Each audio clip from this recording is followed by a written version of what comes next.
আচ্ছা, আমরা শুরু করতে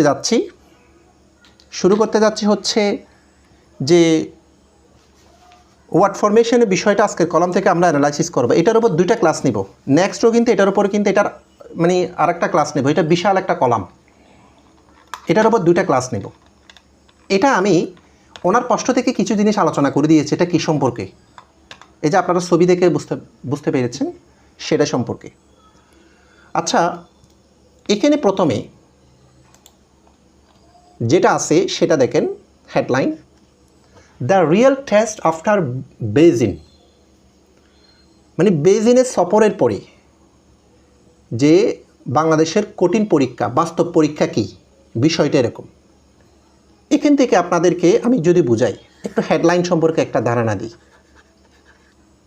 আপনারা যখন ফোকাস রাইটিং, বিসিএস এবং ব্যাংকের জন্য ফোকাস রাইটিং খুবই গুরুত্বপূর্ণ একটি ফ্যাক্টর। কোনো একটা বিষয় যখন আপনি লিখতে যাবেন, আপনি আপনার হেডলাইনও বলে দিতে হবে আপনার ভিতরে কিন্তু কী আছে। তা হেডলাইন হচ্ছে যে কিন্তু বিশাল সেন্টেন্স দিয়ে হেডলাইন লিখে না, এটা একটা ফ্রেজ দিয়ে লিখে, এবং ফ্রেজ দিয়ে এমনভাবে লিখতে হবে যেখানে কিন্তু কিছু কী থাকতে হবে, কিওয়ার্ডস থাকতে হবে।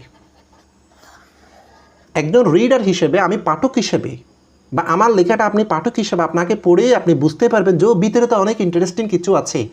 টাইটেলটা এরকম অ্যাট্রাকটিভ করতে হবে। তাহলে এখানে টাইটেল যেমন বাস্তব অনেক পরীক্ষা, বাস্তববাদী পরীক্ষা বেইজিং সফরের পরে, মানে জিও পলিটিক্যাল ইনসাইডের দিক দিয়ে বাংলাদেশ সচ্চতে কিন্তু অনেক চতুর্মুখী সমস্যা পড়তে যাচ্ছে, বা এগুলো কিন্তু বাংলাদেশকে মোকাবেলা করতে হবে।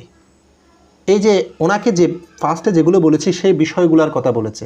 বেইজিং মানে এখানে কি, যে সিনেট সফরের পরে এই কথাটাকে এইভাবে বলা হচ্ছে। তাহলে এখান থেকে প্রথমে আপনাদেরকে আমি ইন্ডিকেশন করেছি আপনি কোনো কিছুর হেডলাইনটি কীভাবে লিখবেন, এই জিনিসটা। আচ্ছা, এখন ওয়ার্ড ফরমেশনের দিকে যদি বিশ্লেষণ করি, যেমন রিয়াল, এই রিয়াল শব্দটা কি? রিয়াল শব্দটা হচ্ছে যে এটা একটা অ্যাডজেক্টিভ। তাহলে টেস্টটা হচ্ছে যে কি, নাউন। যেমন আবার রিয়েলের কয়েকটা বলতেছি, রিয়েলের নাউন কি? রিয়েলের নাউন হচ্ছে দ্য রিয়ালিটি। আবার রিয়েলের ভার্ব কি? রিয়েলাইজ, খেয়াল করেন। আবার রিয়েলের অ্যাডভার্ব হচ্ছে দ্য রিয়েলি, খেয়াল করেন তো। তাহলে একটা এই রিয়েল থেকে আমি কয়টা শব্দ ইউজ করলাম? Real, reality, realise, really. এখন প্রশ্ন হতে পারে আমি এখান থেকে শুধু অ্যাডজেক্টিভটাকে বেছে নিলাম কেন? আপনাকে জানতে হবে, আপনি যখন একটা ফ্রেজ লিখবেন, আপনি যখন একটা সেন্টেন্স লিখবেন, সেন্টেন্সের আপনার যে ওয়ার্ডটা, যেমন রিয়েল শব্দটা আপনি কোথায় লিখতেছেন, এটার পরে কি আছে, এটার আগে কি আছে, সেই বিন্যাসটা ভিত্তি করে এটা কি নাউন হবে, নাকি এটা ভার্ব হবে, নাকি অ্যাডভার্ব হবে, নাকি অ্যাডজেক্টিভ হবে, সেই ভিত্তিতে আপনাকে বসাইতে হবে। তাহলে আমি যদি এখানে যদি বসাই, এই যে আর্টিকেল, এটা একটা ডিটারমিনার, এটা হচ্ছে একটা অ্যাডজেক্টিভ, এবং টেস্ট এটা হচ্ছে একটা নাউন। তাহলে ডিটারমিনার এবং নাউনের মাঝখানে আরেকটা অ্যাডজেক্টিভ হয়। তাই এখান থেকে আমি নাউনও নিব না, এখান থেকে আমি ভার্বও নিব না, এখান থেকে অ্যাডভার্বও নিবে না, এখান থেকে আমি হচ্ছে দেখে অ্যাডজেক্টিভটা বাছাই করে নিলাম। তাহলে এখান থেকে কিছুটা আপনি বুঝতে পারবেন ওই যে ওয়ার্ড ফরমেশন যেগুলো পড়াইছি, কেন পড়াইছি। আপনি সবগুলো শব্দ আপনাকে শিখতে হবে না, আপনি যদি চেঞ্জ করতে পারেন রিয়েল শিখলে অর্থটা, তাহলে ওই তিনটার ওয়ার্ড যদি আপনি জানেন, আপনি যখন যেটা প্রয়োজন হয় সেটা আপনাকে এভাবে ইউজ করতে হবে। ঠিক আছে, আমরা এভাবে বিশ্লেষণ করব। দেখেন আমরা বিস্তরে কি আছে একটু দেখব। Prime minister Tarique Rahman's visit to China is an important milestone in Bangladesh foreign policy. কী বলা হচ্ছে? প্রধানমন্ত্রী তারেক রহমানের যে ভ্রমণ সফর চাইনা টু চাইনা, চাইনার মধ্যে, ইজ অ্যান ইম্পর্টেন্ট মাইলস্টোন, এটা গুরুত্বপূর্ণ একটা অর্জন, মাইল ফলক, milestone in Bangladesh foreign policy, বাংলাদেশের যে পররাষ্ট্রনীতিতে। আচ্ছা, এই যে দেখেন এই সেন্টেন্সের মধ্যে একটা সেন্টেন্স যখন আপনি এক্সপ্লেন করবেন, বর্ণনা করবেন, সবচেয়ে বেশি রিডিংটা এভাবেই করতে হবে, পত্রিকা এভাবেই পড়তে হবে। আপনার প্রথম কাজ হবে, আমি আগে আরও কয়েকটা ক্লাসে বলেছিলাম, ফাইনাইট ভার্বটা খুঁজে বের করবেন বা ভার্বটা খুঁজে বের করবেন।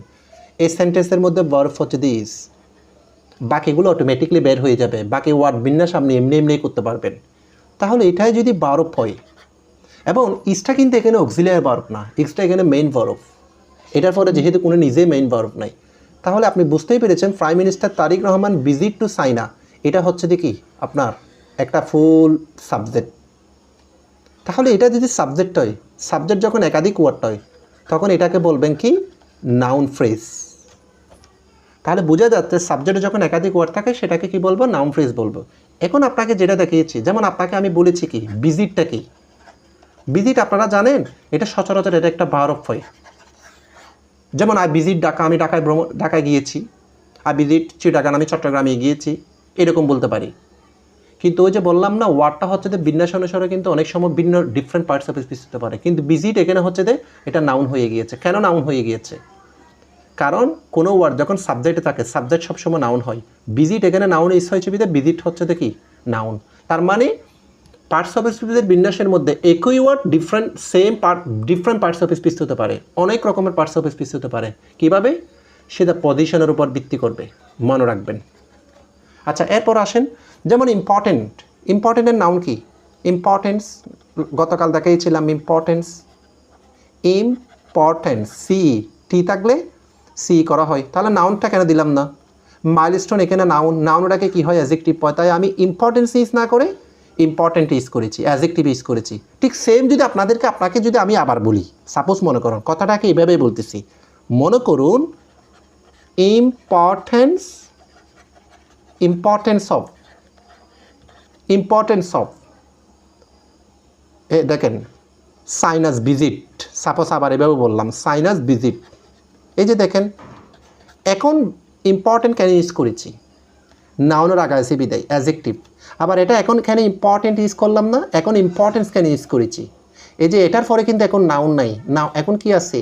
প্রেপোজিশন আছে। তাহলে প্রেপোজিশনের পরে তো অ্যাডজেক্টিভ হয় না, প্রেপোজিশনের পরে হচ্ছে তো নাউন হয়, তাই এখন নাউন ইউজ করলাম। তার মানে এখানে ইম্পর্টেন্স ইউজ করেছি, কিন্তু আবার এখানে আমি কি করেছি? অ্যাডজেক্টিভ ইউজ করেছি।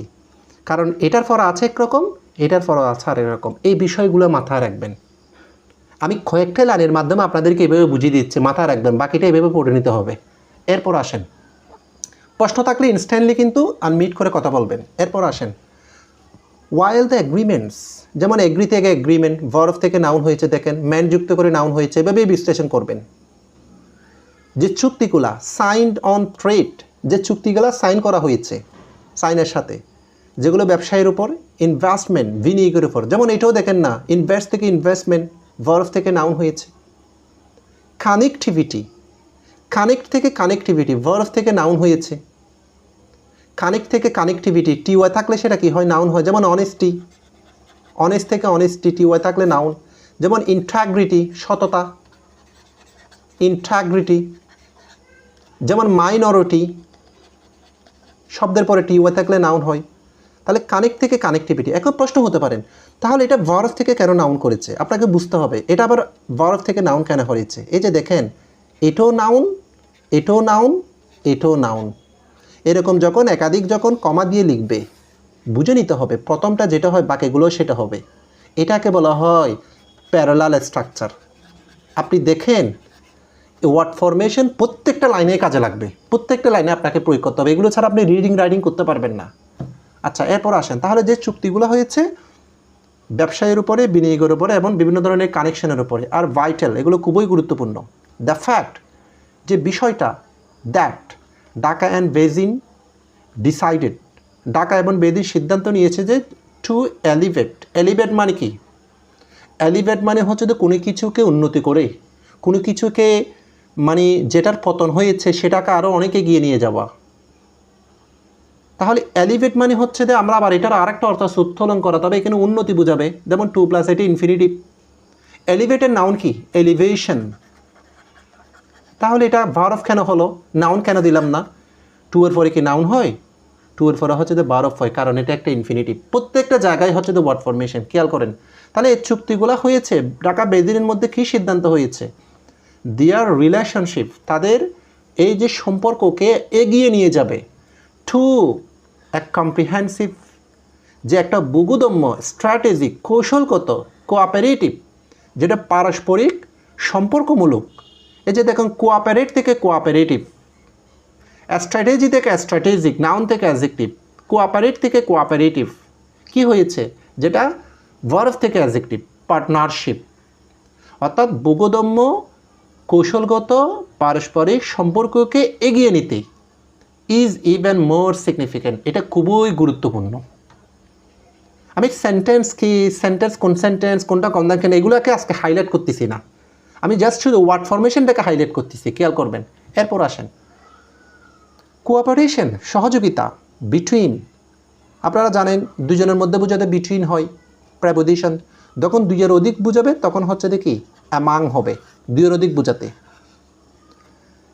টু স্টেট, দুইটা রাষ্ট্রের মধ্যে যে একটা সহযোগিতা, ওয়াজ অলসো ডিফাইন, এটাকে সংজ্ঞায়িত করা যেতে পারে। In a few other various, কিছু কিছু আরও অন্য অন্য জায়গায়, এরিয়া মানে অন্য অন্য রাষ্ট্রকে বোঝানো, বিশেষ করে কোনো ক্ষেত্রকে বোঝানো হচ্ছে।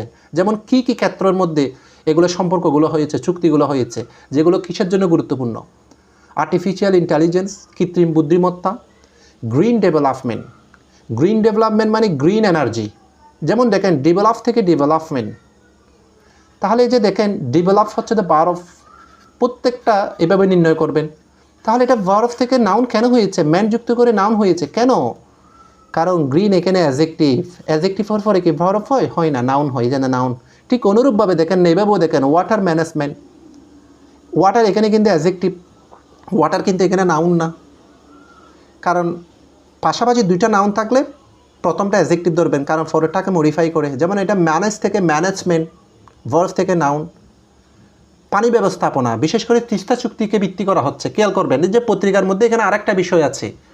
আপনাকে সমসাময়িক বিষয় সম্পর্কে যদি ধারণা অনেক কিছু রেখে অনেক বেশি আপডেট হতে হবে, পত্রিকা এভাবে পড়তে হবে। যেমন এখানে ওয়াটার ম্যানেজমেন্ট মানে কি, ইন্ডিয়ার সাথে আপনারা জানেন 1996 সালে হচ্ছে একটা তিস্তা চুক্তি হয়েছিল, সেটা কিন্তু 30 বছরের 2026 সালে, কিন্তু এখন ইন্ডিয়ার সাথে কি এটা শেষ। ইন্ডিয়া এটা নবায়ন করতে চাচ্ছে না, বাংলাদেশ এখন বিকল্প পথ হিসেবে এটা চীনকে বেছে নিচ্ছে। চীনও বলতেছে যে তিস্তা চুক্তিটা করে দিবে, এই জন্য এখানে ওয়াটার ম্যানেজমেন্ট বোঝানো হচ্ছে। মেরিটাইম অ্যাফেয়ার্স, সমুদ্রের যে বিষয়গুলি আছে। ইন্ডাস্ট্রিয়ালাইজেশন, এই যে দেখেন এটা দেখেন না, এটা কীভাবে গঠন করা হয়েছে। যেমন ইন্ডাস্ট্রি, আপনি জানেন, আপনাকে কী শিখাইছি আমি, ইন্ডাস্ট্রি। ইন্ডাস্ট্রি মানে কি শিল্পী, ইন্ডাস্ট্রি মানে হচ্ছে দেখি পরিশ্রম বোঝাতে পারে। তাহলে এটাকে অ্যাডজেক্টিভ করলে কি হয়, ইন্ডাস্ট্রিয়াল, ভার্ব করলে কি হয় ইন্ডাস্ট্রিয়ালাইজ। ইন্ডাস্ট্রিয়ালাইজ মানে কি শিল্পায়ন করা। আবার এটাকে নাউন করেন তাহলে ইন্ডাস্ট্রিয়ালাইজেশন, সংযুক্ত করে আবার নাউন করেছে, দেখেছেন কেন নাউন করেছে? প্রত্যেকটা কিন্তু নাউন নাউন নাউন নাউন, সবগুলো একই রকম। ওই যে প্যারালাল স্ট্রাকচার কিছুক্ষণ আগে বলেছি। এডুকেশন, যেমন এডুকেশনে এটার ভার্ব কি এডুকেট, আবার এটার অ্যাডজেক্টিভ কি এডুকেটিভ। এডুকেটিভ প্রত্যেকটা আমার শিটের মধ্যে আছে, শিটটা ভালো করে বললে এগুলো দ্রুত বুঝতে পারবেন। নাউন করা হয়েছে। অ্যান্ড ডিফেন্স, ডিফেন্ড, তাহলে এই যে দেখুন এটাও কিন্তু নাউন। আপনাদেরকে বলেছি না সি থাকলে নাউন হয়। যেমন এটার অ্যাডজেক্টিভ কি ভার্ব কি, ভার্ব হচ্ছে যে ডিফেন্ড। আবার আরেকটা শব্দ আছে ডিপেন্ড না, এই ডিপেন্ড মানে হচ্ছে যে নির্ভর করা, আর এটা হচ্ছে যে ডিফেন্ড, ডিফেন্ড মানে হচ্ছে রক্ষা করা। তাহলে আত্মরক্ষা। কি কি হয়েছে চুক্তিগুলা, কৃত্রিম বুদ্ধিমত্তা, সবুজ উন্নয়ন যেটা গ্রিন এনার্জি, পানি ব্যবস্থাপনা, সমুদ্রের যে বিষয়গুলা, এরপরে হচ্ছে যে শিল্পায়ন, শিক্ষা এবং প্রতিরক্ষা ইত্যাদি বিষয়কে কিন্তু হাইলাইট করা হয়েছে। মানে এই চীনের এই সফরের মধ্যে চীন এগুলোর প্রতি আশ্বাস দিয়েছে বাংলাদেশকে, এগুলো এই ক্ষেত্রগুলোতে বাংলাদেশকে হেল্প করবে, এরকম একটা আশ্বাস দিয়েছে, এটা বলা হচ্ছে। এখন সেন্টেন্সটা যদি আরেকটু যে আপনাদেরকে যদি দেখাই, এই যে সেন্টেন্সটা শুরু হয়েছে খেয়াল করেন, পড়বেন কিভাবে। শুরু হয়েছে এখানে, সেন্টেন্সটা শেষ হয়েছে কিন্তু এখানে। বিশাল সেন্টেন্স হওয়া সত্ত্বেও এটা একটা সিম্পল সেন্টেন্স। তাহলে দেখেন একটা বড় সেন্টেন্স কীভাবে সিম্পল হয়ে গিয়েছে, মানে অনেকগুলো কমপ্লেক্স কম্পাউন্ডকে একটা সিম্পল করে ফেলেছে। লেখার একটা খুব বড় মেকানিজম আপনাকে জানতে হবে, একাধিক সেন্টেন্সকে কীভাবে একটা সেন্টেন্স করতেছেন, অনেকগুলো কমপ্লেক্স আর কম্পাউন্ডকে কীভাবে একটা সিম্পল করতেছেন, আবার অনেকগুলো সিম্পলকে কীভাবে একটা কমপ্লেক্স করতেছেন। এই জিনিসগুলো যখন আপনি একটা থেকে আর একটা, এগুলো হচ্ছে যে ফ্রেজের বিন্যাস, পার্টস অফ স্পিচের বিন্যাস, ক্লজের বিন্যাস, এগুলো যদি আপনি খুব ভালো করে পারেন, আপনার রিডিং এটার মাধ্যমে আপনার রাইটিং, ফ্রি হ্যান্ড রাইটিংটাই কিন্তু ইমপ্রুভ করবেন। এখানে আমি বিশেষ করে এই কথাগুলো আপুজাকে উদ্দেশ্য করে বলতেছি। এই যে আপনি যে বলেন যে লিখতে পারেন, আপনাকে এই জিনিসগুলো একটু মাথায় রাখতে হবে। প্রত্যেকটা সেন্টেন্স কীভাবে শুরু হচ্ছে, কীভাবে গঠন হয়েছে। যেমন দেখেন এই সেন্টেন্সের মধ্যে অনেকগুলো গ্রামেটিক্যাল বিষয়। এই সেন্টেন্সের মধ্যে এই যে ওয়াজ ডিফাইন, প্রথমেই হতে যে সেন্টেন্সটা একটা প্যাসিভ সেন্টেন্স। প্যাসিভ সেন্টেন্স কেন? কি কোন বিষয়টাকে ডিফাইন করেছে? সহযোগিতার কাজটাকে ডিফাইন করেছে। তাহলে অবজেক্টকে কী করা হয়েছে? সাবজেক্ট করা হয়েছে। ডিফাইন কারা করবে? সিন বাই বাংলাদেশেও তো ডিফাইন করবে। কাজটা যারাই করবে তারা কিন্তু এখানে সাবজেক্টে নাই, সাবজেক্টে অবজেক্টকে সাবজেক্ট করা হয়েছে। এটাকে বলা হয় প্যাসিভ। প্যাসিভের মধ্যে একটা অক্সিলিয়ারি ভার্ব থাকবে এবং মূল ভার্বের ফার্স্ট পার্টিসিপল ফর্ম। আবার দেখেন এটা অক্সিলিয়ারি ভার্ব, এখানে প্যাসিভ ভার্ব। এই অক্সিলিয়ারি ভার্ব আর মেইন ভার্বের মাঝখানে যেটা থাকে সেটা হচ্ছে একটা অ্যাডভার্ব, অলসো অ্যাডভার্ব। তাহলে এটা যদি ফাইনাইট ভার্ব হয়, সাবজেক্ট হচ্ছে যে কোঅপারেশন বিটুইন টু স্টেট, এটা হচ্ছে যে ফুল টাইম সাবজেক্ট। আবার এখানে আরেকটা বিষয়, কতগুলো বিষয় ওয়াজ আর ডিফাইন মানে যেটা থাকে ওটা কি? এই যে ওয়াজটা হচ্ছে একটা অক্সিলিয়ারি ভার্ব, ডিফাইন হচ্ছে একটা মেইন ভার্ব। অক্সিলিয়ারি ভার্ব আর মেইন ভার্বের মাঝখানে এখানে একটা ওয়ার্ড আছে অলসো, এটা হচ্ছে একটা অ্যাডভার্ব। অর্থাৎ অক্সিলিয়ারি ভার্ব আর মেইন ভার্বের মাঝখানে যদি এক্সট্রা যদি কোনো ওয়ার্ড থাকে এটা একদম 100% সেটা হচ্ছে একটা অ্যাডভার্ব। অ্যাডভার্ব ধরে নেবেন। জি স্যার, বুঝছি। আচ্ছা আরেকটা বিষয়, যেমন সাচেজ, যেমন এটার অর্থ কি? যেমন আমরা যেমন অর্থ কি ফর এক্সাম্পল ইউজ করতে পারি, ফর ইনস্ট্যান্স ইউজ করতে পারি, লাইক ইউজ করতে পারি। যেমন দেখেন আপনি এটা যেমন বলতে লাইকও ইউজ করতে পারেন, আপনি শুরুতে ফর এক্সাম্পল ইউজ করতে পারেন যেমন অর্থে, ফর এক্সাম্পল, ফর ইনস্ট্যান্স, তাহলে আবার সাচেজ ইউজ করতে পারেন। এই যে আপনার একটা শব্দের ভেরিয়েশন ব্যবহার আপনাকে জানতে হবে, তখনই আপনি লেখাটাকে নিজের মতো করে গড়ে তুলতে পারবেন। এখন আবার এটাও জানতে হবে কখন কোনটা ইউজ করবেন। ফর এক্সাম্পল আর ফর ইনস্ট্যান্স কখন ইউজ করবেন? এক্সাম্পল বোঝাতে বাক্যের শুরুতে, লাইক আর সাচেজ হচ্ছে বাক্যের মাঝখানে, এটাও আপনাকে জানতে হবে। তাহলে এগুলো আপনি কোনো জায়গা থেকে রুল শিখে মনে রাখতে পারবেন না। তো আপনি যখন এভাবে পত্রিকা পড়বেন, পত্রিকার মধ্যে যখন সশরীরে আপনি যখন চোখে যখন দেখবেন এবং দেখতে দেখতে যখন আপনি পড়বেন, রিডিং করবেন, তখনই আপনার মাথায় গেঁথে যাবে, যে এমনি কাঁদবে না। অর্থাৎ গ্রামার পড়ার পরও গ্রামার মাথায় থাকে না, আপনাকে রিডিংয়ের মাধ্যমে এগুলো মাথায় রেখে মেমোরাইজ করে করে স্মরণ করে করে যখন পড়বেন আপনার মাথা অটোমেটিকলি গেঁথে যাবে। এবং আপনি যখন লিখতে যাবেন তখন আপনাকে এগুলো মেমোরাইজ করে দিচ্ছে, স্মরণ করে দিচ্ছে ব্রেনে। যেমন সাসেস, এটা হচ্ছে একটা প্রেপোজিশনাল ফ্রেজ। সাসের পরে কিন্তু কি আছে? এ ফুল, এটা একটা ফ্রেজ আছে, কোনো ক্লজ নাই। যদি ক্লজ থাকতো তখন এটা কনজাংশন হতো, এখন ফ্রেজ আছে বিদায় এটা হচ্ছে একটা প্রেপোজিশনাল ফ্রেজ। সাসেস একটা প্রেপোজিশনাল ফ্রেজ। তাহলে আপনারা এখান থেকে শিখেছেন আপনি যেমন অ্যাজ কনজাংশনও হয়, যেমন সাজ এটা আপনি নিজে খুব এক্সেপশনাল একটা কথা আমরা বলেছি, সাসেস প্রেপোজিশনাল ফ্রেজ। আবার এই যে এখানে আরেকটা গ্রামার হয়েছে সেটা কি? যেমন আর্টিফিশিয়াল অ্যাডজেক্টিভ, এরপর হচ্ছে কি ইন্টেলিজেন্স হচ্ছে নাউন। তাহলে adjective plus noun, noun phrase. এখানেও দেখেন adjective plus noun, noun phrase, adjective plus noun, noun phrase, প্রত্যেকটা নাউন ফ্রেজ। তার মানে এটাকে বলা হয় প্যারালাল স্ট্রাকচার। কিন্তু সেম আর একটা প্যারালাল স্ট্রাকচার দেখেছেন এখানে, নাউন নাউন নাউন। যদি এটা নাউন ফ্রেজ হতো এটা সিঙ্গেল আবার নাউন হতে পারতো না, সবগুলো আবার নাউন ফ্রেজ হতে হতো। তার মানে এখান থেকে খুব গুরুত্বপূর্ণ একটা অ্যাডভান্স গ্রামার, সেটা হচ্ছে কি parallel or parallelism, parallel structure. Parallel structure মানে কি? আপনি একটা লেখাকে সবচেয়ে বেশি তথ্যবহুল করার জন্য, অনেক কিছু একসাথে অ্যাড করার জন্য কমা দিয়ে, সেটাই হচ্ছে যে প্যারালাল স্ট্রাকচার। তাহলে অনেক কিছু আপনি প্রত্যেকটার জন্য একটা সেন্টেন্স তৈরি করতে পারতেন। তো যেমন আর্টিফিশিয়াল ইন্টেলিজেন্স কী করেছে? সাইন করেছে। গ্রিন ডেভেলপমেন্ট অ্যাপ্রুভ করেছে। ওয়াটার ম্যানেজমেন্ট সাইন করেছে বা অ্যাপ্রুভ করেছে, ইস্যু করেছে। এগুলো দিয়ে তো প্রত্যেকটা একটা সেন্টেন্স করতে পারতেন না। তো সবগুলো সেন্টেন্সকে আপনি শুধু শুধু অতিরঞ্চিত না করে আপনি একটা প্যারালাল স্ট্রাকচার করে ফেলেছেন, ওই যে কমা দিয়ে ফ্রেজ গঠন করে করে। দেখেন আপনারা আমার কথাগুলো বুঝতেছেন কি না। তবে আমি আবারও বারবার বলতেছি, যারা নতুন ভর্তি হয়েছেন, যে রেকর্ড ক্লাসগুলো, গ্রামার ক্লাসগুলো আছে, গ্রামার ক্লাস আরও অনেকগুলো আছে। আপনি গ্রামার ক্লাসগুলো অনেকে বিরক্ত হন যারা গ্রামার অ্যাডভান্স, কিন্তু যারা একদম বেসিক লেভেলের গ্রামার জানে না তারা কিন্তু পত্রিকাটা পড়তে বুঝবেন না। কারণ পত্রিকা পড়তে গিয়ে অনেকগুলো কিন্তু মানে কি একদম সবগুলো গ্রামার আপনাকে প্রয়োগ করতে হবে, সব কিছুর ব্যবহার আছে। আপনি যদি গ্রামারগুলো ভালো করে না বোঝেন তাহলে আপনি পত্রিকাটা বুঝবেন না, আপনার কাছে এটা বোরিং লাগবে। এই জন্য গ্রামার ক্লাসগুলোকে গুরুত্ব দিবেন, গ্রামারগুলো ভালো, এগুলো যেগুলো মিস গেছে এগুলো রেকর্ড ক্লাসগুলো ভালো করে ফেলেন। আমি ইতিমধ্যে কয়েকটা কিন্তু লেকচার দিয়েছি, যে লেকচারগুলো কিন্তু আপনি পিডিএফগুলো বের করেন, এগুলো পড়েন। এরপর আসেন আরেকটা বিষয় দেখেন, ইন আদার ওয়ার্ডস, অন্য কথায়। আচ্ছা, কে বলতে পারেন অন্য কথাকে আমি ইংলিশে অন্য কীভাবে বলতে পারি? মানে অন্য কথায়, অন্য দিকে। আমি মনে করেন এখন কিছুক্ষণ আগে ডেভেলপমেন্টের কথা বলেছে, বিভিন্ন বিষয়ের কথা বলেছে, এখন রাইটার যিনি লিখেছেন উনি অন্য প্রসঙ্গে চলে যাচ্ছে। মানে এতক্ষণ পর্যন্ত উনি পজিটিভের কথা বলেছে। কি বলেছে? পজিটিভ। মানে চীনের সফর, বাংলাদেশ, যে বাংলাদেশ প্রাইম মিনিস্টার চীন সফর করেছে, এটা বাংলাদেশের জন্য বিশাল অর্জন, উনি শুধু অর্জনের কথাই বলেছে। কিন্তু রাইটার এখন কিসে ছিল? যখন কোনো একটা বিষয় নিয়ে ভালোটাই বলবে তখন এটাকে বলা হয় অপটিমিজম, আশাবাদী।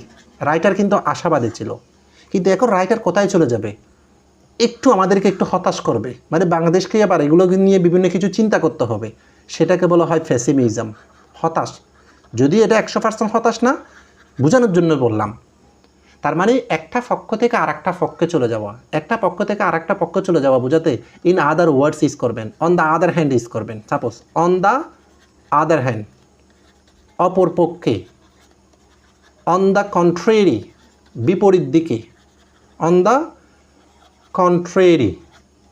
এই যে যেমন এখানে যে আপনি পড়েছেন একটা নতুন ওয়ার্ডের অর্থ আপনি জানেন না, বা নতুন একটা ওয়ার্ড পেয়েছেন, এটা কিভাবে ইউজ করেছে, এটার অর্থটা কি, আপনাকে শুধু আলাদা একটা নোট খাতা রাখতে হবে, প্রত্যেকটা কিছু নোট করে রাখতে হবে। কারণ এগুলো আপনি একবার পেয়েছেন, এটা এমন নয় যে এটা গল্প নয় যে একবার পড়লে মনে থাকতেছে, আপনাকে বারবার পড়তে হবে, নোট রাখতে হবে।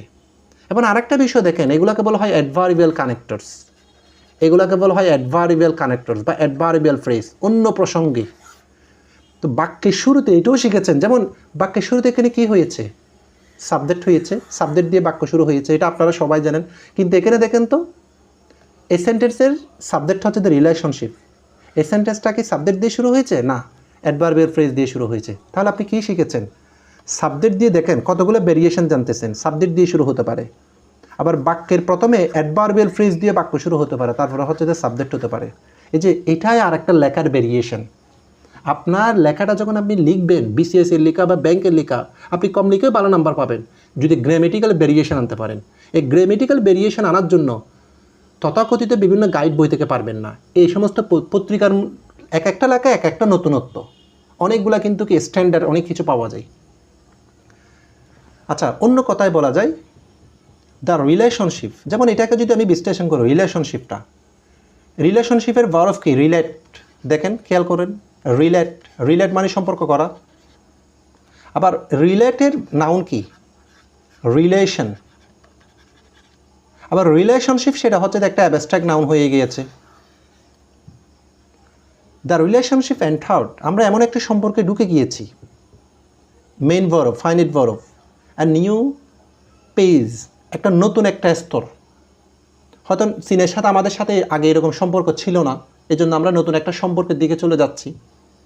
অ্যান্ড, এবং কনজাংশন, এবং এটা একটা কি? Coordinating conjunction. কোঅর্ডিনেটিং কনজাংশন মানে দুইটা প্রিন্সিপাল ক্লজকে যুক্ত করে। আর সবসময় যেখানে একটা ভার্ব দেখতে পাচ্ছেন সেটা একটা ক্লজ, তাহলে এটা একটা ক্লজ।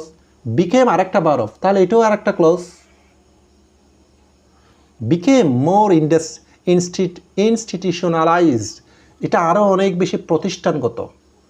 মানে আমরা যেভাবে এটা নতুন স্তরে ঢুকে গিয়েছি, কিন্তু এটা মোটামুটি অনেক কিছু হচ্ছে যে প্রতিষ্ঠান ভিত্তিক। তার মানে এই কথাটা একটা নেগেটিভ মানে হচ্ছে যে আমরা মানে একটা রাষ্ট্রের উপর, এভাবে হলে কিন্তু একটা রাষ্ট্রের উপর বেশি ডিপেন্ডেন্ট হয়ে যাচ্ছে। ফলে অন্য রাষ্ট্রগুলা আমাদের উপর একটা ক্ষুব্ধ হতে পারে, আমাদের সহযোগিতা বন্ধ করে দিতে পারে, মানে তাদের উপর বেশি নির্ভরশীলতা হয়ে যাচ্ছে এইভাবে। এখানে আরেকটা বিষয় দেখেন, যেমন দেখেন বিকাম, এটা একটা লিঙ্কিং ভার্ব। ভার্বের ক্লাস আমি খুব ভালো করে দেখিয়েছিলাম। তাহলে আমি কি বলেছিলাম? লিঙ্কিং ভার্বের পরে কি হয়? অ্যাডজেক্টিভ হয়। এই যে দেখেন ইনস্টিটিউশনালাইজ, এটা অ্যাডজেক্টিভ। তাহলে এই যে কেন এটা বলেছি লিঙ্কিং ভার্বের পরে অ্যাডজেক্টিভ, আপনি এটার বেস ওয়ার্ড হচ্ছে যে আপনি কি শিখেছেন? আপনি শিখেছেন এটা অ্যাকচুয়ালি ইনস্টিটিউশন। কিন্তু আপনি যদি এখানে যদি বলেন বিকেম ইনস্টিটিউশন, ভুল হবে তো। লিঙ্কিং ভার্বের পরে কি নাউন হয়? লিঙ্কিং ভার্বের পরে তো অ্যাডজেক্টিভ হয়। তাহলে এটাকে ইনস্টিটিউশনালকে আমি চাইলে এটা ইনস্টিটিউশনাল বলতে পারতাম, অ্যাডজেক্টিভ বলতে পারতাম। আবার এটাকে আবার অন্যভাবে অ্যাডজেক্টিভ করা যায়। তাহলে কীভাবে করেছে? যেমন গতকাল আমি বলেছিলাম লাস্ট ক্লাসের একদম শেষের দিকে, কোনো নাউনকে অ্যাডজেক্টিভ করার জন্য ইনস্টিটিউশন মনে করেন, তাহলে এটাকে ভার্বে রূপান্তর করেন ইনস্টিটিউশনাইজ, প্রাতিষ্ঠানিক করা। তাহলে এটা ভার্ব, ইডি যুক্ত করলে কি হয়? ভার্বের ফিফি ফ্রম। আপনাদেরকে বলেছিলাম ফিফি ফ্রম মানে কি? ফার্স্ট পার্টিসিপল মানে অ্যাডজেক্টিভ। এই যে কীভাবে গঠন দেখেন, শব্দটাকে কীভাবে বিশ্লেষণ করেছি। আচ্ছা, তাহলে অর্থটা কী বলে? অন্য কথায় এই সম্পর্কটা একটা নতুন একটা স্তর, এবং এটা আরও অধিক প্রাতিষ্ঠানিক, প্রতিষ্ঠানগত। আচ্ছা, এরপরে কি দেখেন? ফ্রম বাংলাদেশ পার্সপেক্টিভ, বাংলাদেশের দৃষ্টিভঙ্গি থেকে, বাংলাদেশের আবার এটা একটা আবার প্রেপোজিশনাল ফ্রেজ। কীভাবে প্রেপোজিশনাল ফ্রেজ? খেয়াল করেন, এই যে এটা বলেছি আমি অ্যাডভার্বিয়াল ফ্রেজ, আবার এটা বলেছি প্রেপোজিশনাল ফ্রেজ। খুব ভালো করে দেখেন, যদি আমি ফ্রেজ সম্পর্কে এখনও ক্লাস নিই না, এগুলো নিব। এটাও তো প্রেপোজিশন দিয়ে শুরু হয়েছে, এটাও তো প্রেপোজিশন দিয়ে শুরু হয়েছে। মানে কথাটা কীরকম? অন্য কথায় একটা কথা থেকে আরেকটা কথা, তার মানে বিপরীত, যেটাকে বলা হয় কন্ট্রাস্ট, বিপরীত। এরকম কন্ট্রাস্ট বোঝালে, বিপরীত বোঝালে সেটা অ্যাডভার্বিয়াল ফ্রেজ হয়। আবার এখানে কিন্তু বিপরীত বোঝাচ্ছে না, just from preposition. Bangladesh perspective একটা নাউন ফ্রেজ, তার মানে প্রেপোজিশন প্লাস নাউন বা নাউন ফ্রেজ থাকলে সেটাকে বলা হয় প্রেপোজিশনাল ফ্রেজ। তাহলে এখান থেকে একটা প্র্যাকটিক্যাল কী বুঝেছি, আপনি যদি ওভাবে মুখস্থ করেন, কোনো একটা তথাকথিত গাইড থেকে রুল শিখে প্রেপোজিশন থাকলে প্রেপোজিশনাল ফ্রেজ, তাহলে পরীক্ষায় 100% ভুল করে আসবেন। এটাও প্রেপোজিশনাল ফ্রেজ, এটাও প্রেপোজিশনাল ফ্রেজ। আপনাকে রিয়ালিটি বুঝতে হবে। এটা প্রেপোজিশন থাকা সত্ত্বেও কিন্তু এটা কিন্তু কি কন্ট্রাস্ট বোঝাচ্ছে, এই জন্য এটা অ্যাডভার্বিয়াল ফ্রেজ। এটা প্রেপোজিশন থাকা সত্ত্বেও কন্ট্রাস্ট বোঝাচ্ছে না, প্রেপোজিশনের পরে নাউন আছে, এই জন্য এটা প্রেপোজিশনাল ফ্রেজ। এই যে এরকম বাস্তবিক প্র্যাকটিক্যাল গ্রামারগুলো আপনি পত্রিকা থেকে শিখতে পারবেন, আপনি রিডিং প্র্যাকটিস করলে শিখতে পারবেন। আপনি শুধু গ্রামার ভুল করলেও আপনি নিজে পরীক্ষা দিয়ে এসে কনফিউজ হয়ে যাবেন, আরে শিখে গেলাম, আমি তো দেখা আসলাম, ভুল হয় কেন? ভুল এইভাবে হয় আর কি। এরপর আসেন, আচ্ছা, বাংলাদেশের দৃষ্টিভঙ্গি থেকে যদি বলি, ইট অফার্স, এটা আমাদেরকে অফার করে নিউ অপরচুনিটি, নতুন বিশাল একটা হচ্ছে যে সুবিধা দিচ্ছে, বাট অলসো অ্যান্টেল সার্টেন রেসপন্সিবিলিটি। অ্যান্টেল মানে কি? কোনো কিছুকে 100% অন্তর্ভুক্ত করাকে বলা হয় অ্যান্টেলস। তার মানে এগুলো আমাদের মধ্যে কিছু দায়বদ্ধতা অন্তর্ভুক্ত হচ্ছে সুনির্দিষ্ট। মানে এটা যেমন সুবিধা দিচ্ছে তেমনই আমাদের অন্য রাষ্ট্রের কাছে অনেক কিছু জবাবদিহিতা করতে হবে। যেমন এটাকে কোনটাকে ইন্ডিকেশন করছে জানেন? বাংলাদেশের হচ্ছে যে গার্মেন্ট পোশাক শিল্পের বিশাল বাজার হচ্ছে যে ইউএসএ এবং ইউরোপিয়ান ইউনিয়নে। চীন আমাদের কাছ থেকে পোশাক কিনে না, কিন্তু আমাদের মেয়ের রফতানির বাজার হচ্ছে দেখি ইউএস এবং ইউ। এখন আমরা যেহেতু চীনের সাথে সম্পর্ক করতে যাচ্ছি সাপোজ, তাহলে আমাদের কিন্তু চাইনার সাথে কিন্তু ইউএসের সাথে সম্পর্ক ভালো না।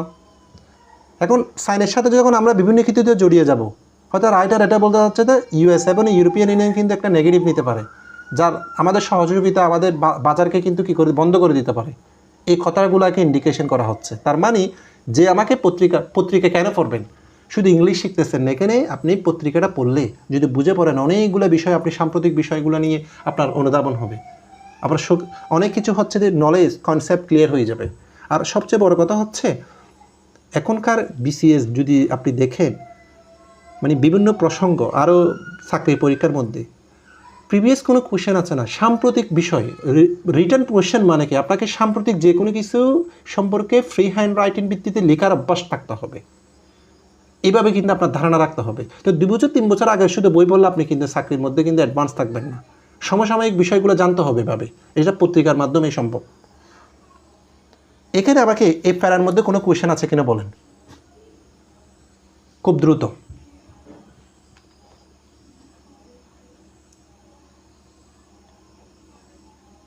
স্যার ফোকাস রাইটিং মানে কি এগুলাই বোঝাচ্ছে? Word formation? না, ফোকাস মানে তো ওয়ার্ড ফরমেশন না। ফোকাস রাইটিংয়ের একটা স্কিল হচ্ছে তো ওয়ার্ড ফরমেশন। যেমন মনে করেন আপনি যখন লিখতে যাবেন, আপনি যখন লিখতে যাবেন, মনে করুন সাপোজ একটা এক্সাম্পল, একদম বাংলায় বলি, আপনি বাংলাদেশ সম্পর্কে একটা রচনা লেখেন। আপনি যদি বাংলাদেশ সম্পর্কে যদি রচনা লিখেন, বাংলাদেশের বিভিন্ন তথ্য আপনাকে জানতে হবে।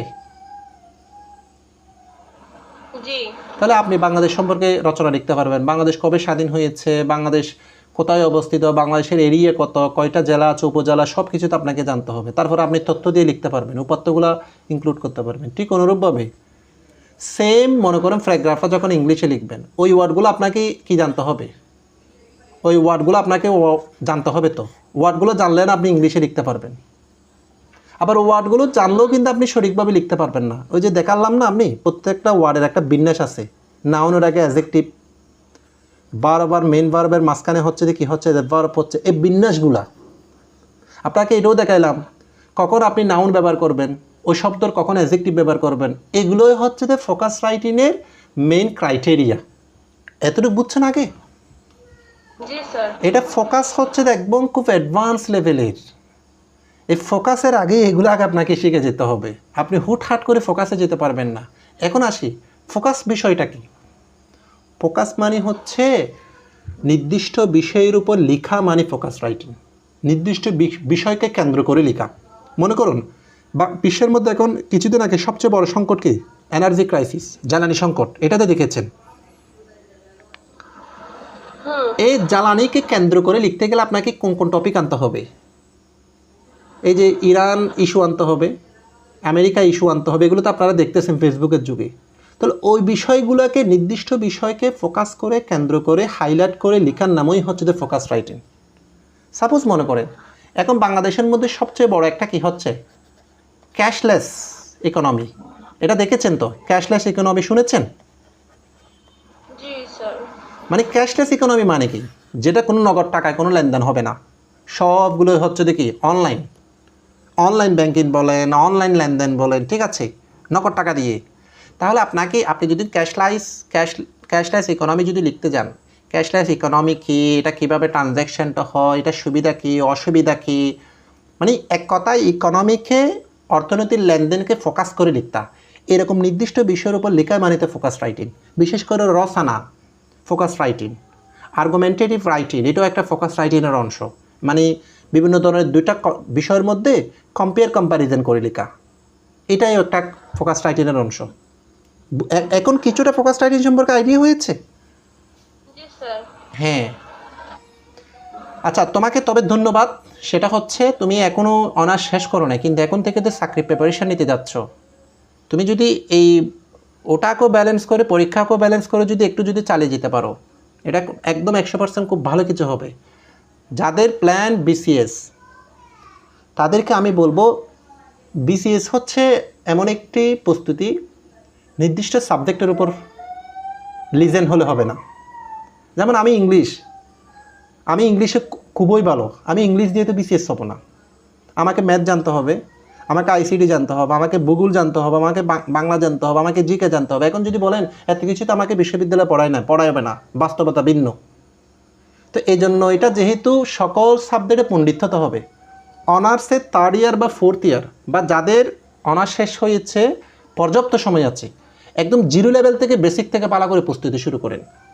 1 বছর না হলে, 2 বছর না হলে, 3 বছর না হলে, একটা শেষ সময় হলেও কিন্তু ভালো কিছু হবে। কিন্তু বিসিএস এমন একটা জার্নি, 1 দিন 2 দিন, 1 বছর 2 বছরের প্রস্তুতি দিয়ে কখনো কিন্তু বিসিএস টিকা, এটা খুবই টাফ। এটা কল্পনাও করবেন না। শুধু বিসিএস না, যে কোনো জব। আর বিসিএসের প্রস্তুতি যদি থাকে, আপনি নিশ্চিত যে কোনো এক জব, এবং আপনি কিচ্ছু করতে পারবেন না, অন্ততপক্ষে প্রাইমারিতে জব পাবেন, এটা একদম শিওর থাকেন। এরপর আসেন, একজনের একটু আওয়াজ শুনে যাচ্ছে, একটু গিয়াটা বন্ধ করেন প্লিজ। আচ্ছা, আমরা দ্রুত, মানে এই প্যারাটা আমরা গিয়া করে দিব, একটু দ্রুত দেখেন। China is among Bangladesh most important partners. China হচ্ছে যে বাংলাদেশের মধ্যে যতগুলো পার্টনার্স আছে, তার মধ্যে হচ্ছে যে এখন বাংলাদেশের জন্য অন্যতম একটি বিষয় হয়ে গিয়েছে। কেন হয়ে গিয়েছে সেটাও আপনাকে বুঝতে হবে। এই পত্রিকা পড়ার সময় অনেক কিছু বিষয় চিন্তা করবেন। বাংলাদেশের মধ্যে বিশেষ করে কিন্তু গত 10 বছর ধরে যতগুলো প্রকল্প আছে, চীনের কিন্তু অবস্থান আছে, চীনের অনেক সহায়তা আছে, সেটা ইকোনমিক্যালি বলেন, সেটা টেকনোলজিক্যালি বলেন, কনস্ট্রাকশনের দিক দিয়ে বলেন, সেটা আপনারা নিজেরাই জানেন। এখন কেন এমন ইউজ করেছে? আগে তো বিটুইন ইউজ করেছিল, কারণ এখন অনেকগুলো ফক্ক, partners, floral. In sphere of ক্ষেত্র, ইকোনমিক ডেভেলপমেন্ট, অর্থনৈতিক উন্নয়নে বাংলাদেশের জন্য বিশাল একটা গুরুত্বপূর্ণ একটা অংশীদার, এইভাবে ট্রান্সলেশন করবেন, ফুল বাক্য না, খণ্ড খণ্ড করে বাক্য করবেন, তখন কোনো একটা শব্দ স্কিপ যাওয়ার সম্ভাবনা খুবই কম। হ্যাঁ, মানে ভাষা পড়বেন না। এখন এখানে ইকোনমিক কেন ইউজ করেছে? এটা মেইন নাউন কি? ইকোনমি। দেখেন না যে ফোকাস টাইটেলের কেন এগুলা স্কিল বলতেছি। আপনি যদি বলেন ইকোনমি ডেভেলপমেন্ট, হবে না তো। এখন আপনি যদি প্রশ্ন করেন স্যার আমি তো ইকোনমি শিখেছি, ইকোনমিক তো শিখে নেই, না, আপনি শিখলেও আপনাকে এখানে কেন ইকোনমিক হচ্ছে সেটা জানতে হবে। এটা মুখস্থ করে পারবেন না, এগুলো গ্রামেটিক্যাল বিষয়। কারণ ডেভেলপমেন্ট নাউন, নাউনের আগে কী হয়? অ্যাজেক্টিভ হয়। তার নাউন এটা যেটা আসবে শিখেছি, এটাকে আমাকে অ্যাজেক্টিভ করা জানতে হবে। এরপর দেখেন ইট হ্যাজ ইনভেস্টেড হ্যাভিলি, মানে চায়না হচ্ছে যে কী করতেছে? ইনভেস্ট করেছে, প্রেজেন্ট পারফেক্ট, অনেক বেশি। হেভিলি মানে এখানে ভারী হবে না। এই যে এখন হেভি শব্দের অর্থটা কি? ভারী। কিন্তু এখানে কি ভারী কোনো কিছু উত্তোলন করতেছে এরকম হচ্ছে না। আমাকে জানতেই হবে, যেমন এটা একটা ম্যাটাফরিক্যাল মিনিং। তাহলে এখানে ট্রান্সলেশনটা আমি কীভাবে করব? এই শব্দটা ডিকশন করা, মানে চয়েস করা, কোন শব্দ আমি ইউজ করবো আমার ট্রান্সলেশনে, সেটাও আমাকে জানতে হবে। যেমন এখানে আমি বলতে পারি ইট হ্যাজ ইনভেস্টেড হেভিলি, অনেক বেশি, ভারী না, অনেক বেশি বিনিয়োগ করেছে, যেটার পরিমাণ অনেক বেশি। এই যে আপনি যখন ট্রান্সলেশনে বিষয়গুলো মাথায় রাখতে হবে, আপনি কোথায় কোন শব্দ ইউজ করবেন, কোন শব্দ কোন সেন্টেন্সের জন্য গ্রহণযোগ্য। কেন এই কথাটা বলতেছি? ট্রান্সলেশন হচ্ছে যে বিসিএস সহ ব্যাংকের জন্য প্রায় 50 মার্কস হচ্ছে দেখি। যেমন ব্যাংকের 200 রিটার্নের মধ্যে হচ্ছে যে 50 মার্কস হচ্ছে যে আপনার ট্রান্সলেশনে হচ্ছে। বাংলা থেকে ইংলিশে 25 নম্বর, ইংলিশ থেকে বাংলা হচ্ছে যে 25 নম্বর। এরপর আসেন, এই যে নিউজ পেপার পড়ার মাধ্যমে আর একটা জিনিস হয়, ট্রান্সলেশনের জন্য অন্য কোনো জায়গায় প্র্যাকটিস করতে হয় না, এখানেই প্র্যাকটিস হয়ে যায়। আপনি বিশ্বাস করেন, আমি ইংলিশের স্টুডেন্ট, আমি তো প্রথম দিকে পরিচয় দিয়েছিলাম যে আমি হচ্ছে যে কুমিল্লা বিশ্ববিদ্যালয়ের স্টুডেন্ট। আমি ওখান থেকে ইংলিশে অনার্স মাস্টার্স করেছি। আমি এখন চট্টগ্রামের একটা কলেজের লেকচারার, এমপিভুক্ত একটা কলেজের লেকচারার। এই যে আমি ইংলিশ এত বছর পরেও কিন্তু আমি ইংলিশে কিন্তু সবচেয়ে বেশি আমি ইংলিশ শিখেছি হচ্ছে পত্রিকা থেকে। সেটা আমি অনার্স লাইফ থেকে প্রথম থেকে রেগুলার পত্রিকা পড়তাম, এখনও পড়ি। কারণ পত্রিকার মাধ্যমে হচ্ছে যে একটা ইংলিশের একটা রেগুলারিটি মেনটেন থাকে। এরপর আসেন ইনফ্রাস্ট্রাকচার, একটা অবকাঠামো কনস্ট্রাকশন। যেমন অবকাঠামো কনস্ট্রাকশানে কিন্তু কি অনেক বেশি কী করেছে? বিনিয়োগ করেছে বাংলাদেশে। And plays an important role, গুরুত্বপূর্ণ ভূমিকা রাখা। এটাকে আবার আমি ইম্পর্টেন্টকে কী বলতে পারি? ভাইটালও বলতে পারি। তাহলে আপনাকে এটাও মাথায় রাখতে হবে, আগে ব্যবহার করেছে ভাইটাল, এখন কেন ইম্পর্টেন্ট ব্যবহার করা হচ্ছে? সেম শব্দ হচ্ছে আপনি ইউজ করবেন না, সিনোনিম ইউজ করতে হবে। মনে করুন আপনি একটা শব্দ ইউজ করেছেন, সেম অর্থটা আবার অন্য আরেকটা জায়গায় লাগতেছে, একই ফেরাতে, একই লেখায়, তাহলে ওটা সিনোনিম ইউজ করতে হবে, না হলে লেখার গুণগত মান নষ্ট হয়ে যায়। At the source of investment, এটা হচ্ছে একটা বিনিয়োগের উৎস। And manufacturing capacity, manufacturing capacity, যে উৎপাদন খাতের যে সক্ষমতা, সব কিছুর দিক দিয়ে তারা খুব বেশি বিনিয়োগ করবে বাংলাদেশে। এতে Bangladesh prepares, Bangladesh to graduate, Bangladesh প্রস্তুত টু গ্র্যাজুয়েট, উত্তরণ হতে, from least develop country status, LDC, যেটা এলডিসি হচ্ছে যে এটা থেকে বাংলাদেশ এখন উত্তরণের জন্য প্রস্তুত। এই যে দেখেন এখানে ভার্বটা কি? প্রিপেয়ার্স। এখন আপনাকে আমি যদি বলি আচ্ছা আপনার তো আগামীকাল 2 দিন পরে হচ্ছে কি এই যে ব্যাংকের ক্যাশের পরীক্ষা, আমি কি বলবো তুমি প্রিপেয়ার কীরকম নিয়েছো বলবো, নাকি প্রিপারেশন কীরকম নিয়েছো? অবশ্যই প্রিপারেশন কীরকম নিয়েছো। তাহলে এখানে প্রিপেয়ার বলেছি, এখানে প্রিপারেশন কেন বলেছি? কারণ এখানে আমাকে নাউনও বলতে হবে কথাটা, আবার এখানে আমাকে সাবজেক্টের পরে কিন্তু নাউন হয় না, সাবজেক্টের পরে ভার্ব হয়। তাই প্রিপারেশনের নাউন হচ্ছে যে ভার্ব হচ্ছে দেখি প্রিপেয়ার। এই যে জিনিসগুলোই আপনাকে মাথায় রাখতে হবে। আমি আবারও বারবার বলতেছি, ওয়ার্ড ফরমেশনের শিটটা একদম ঝালাই করে ফেলেন। আমি বারবার বলতেছি, আপনাদের ভোকাবুলারিটাকে আরও বেশি ইনফরমেটিভ করার জন্য, নতুন নতুন শব্দ সৃষ্টি করার জন্য আমি প্রায় আরও 4-5টা বাইরের বই আজকে প্রায় আমি 1 মাস ধরে গাঁটতে প্রায় আমি 70টা বা 50টার মতো কৌশল গিয়া করেছি ওয়ার্ড কীভাবে গঠন করবেন। এইরকম এটার একটা আর একটা শিট আগামীকাল আমি দিয়ে দিব, ওটাও কিন্তু আপনারা শেষ করে ফেলবেন, ওটা আমি পড়াই দেবেন, এটা নিজেরা পড়ে ফেলতে পারবেন। এরপর দেখেন China will be an important partner. China হচ্ছে বাংলাদেশের জন্য খুব গুরুত্বপূর্ণ একটা অংশীদার ইন ইন্ডাস্ট্রিয়াল রিলোকেশন। যেমন রিলোকেশন এটা কীভাবে গঠন করেছে দেখেন শব্দটা, যেমন এটার ভার্ব কি লোকেট, লোকেট মানে নির্দেশ করা, তাহলে এটার নাউন কি লোকেশন। আবার যখন প্রিফিক্স যখন যুক্ত হয়েছে তখন কি পুনরায় লোকেশন। কয়টা অর্থ হয়েছে দেখেন, লোকেশন একটা অর্থ, রিলোকেশন আর একটা অর্থ। আপনি সাফিক্স অ্যান্ড প্রিফিক্স জানার মাধ্যমে ওয়ার্ডটাকে এক কথায় আপনার একটা কন্ট্রোলে নিয়ে আসতে পারবেন, স্বাধীনতা পাবেন, আপনি নিজের মতো করে এটা যেখানে প্রয়োজন সেভাবে ইউজ করতে পারবেন। তাহলে বাংলাদেশের মধ্যে ইন্ডাস্ট্রিয়াল রিলোকেশন মানে যে ইন্ডাস্ট্রি ইপিজেড বলেন, এক্সপোর্ট প্রসেসিং জোন বলেন, এগুলো একটা হস্তান্তর। আবার বিভিন্ন জায়গায় হচ্ছে দেখি মানে ইপিজেড প্রতিষ্ঠা করা, ইন্ডাস্ট্রি প্রতিষ্ঠা করা, এই কাজটা তারা করবে। রিনিউয়েবল এনার্জি, নবায়নযোগ্য শক্তি, ডিজিটালাইজেশন, যেমন ডিজিটাল থেকে ডিজিটাইজ, তারপরে থেকে ডিজিটাইজেশন, যে আধুনিকায়ন। অ্যান্ড লজিস্টিক মানে হচ্ছে যে পণ্য আদান প্রদান সংক্রান্ত, এটাকে বলা হয় logistics. And Bangladesh should be happy about such opportunities. আর অপরচুনিটিস, এটা দুটো উচ্চারণ আছে, এটা অপরচুনিটিও বলা যাবে, অপরচুনিটিসও বলা যাবে। মানে এই বিষয়গুলো নিয়ে তাহলে বোঝা যাচ্ছে যে বাংলাদেশের হচ্ছে যে কি খুশি হওয়া উচিত। আমি আজকে হচ্ছে যে জাস্ট এই কলামের মানে সিনের সপন নিয়ে পজিটিভটার কথাই বলেছে রাইটারে। আবার এটা নেগেটিভ কি, বাংলাদেশকে অল্টারনেটিভ কি চিন্তা করতে হবে, সে বাকি অংশটার ওপর আরেকটা ক্লাস নিব। এটার উপরে আমি পরীক্ষাটা হচ্ছে যে বুধবারেই নিব, সোমবারে নিব না, আরেকটা ক্লাস নিই, ওয়ার্ড ফরমেশনগুলো আরেকটু অ্যানালাইসিস করি। কোনো কোয়েশ্চেন থাকলে আমাকে বলেন।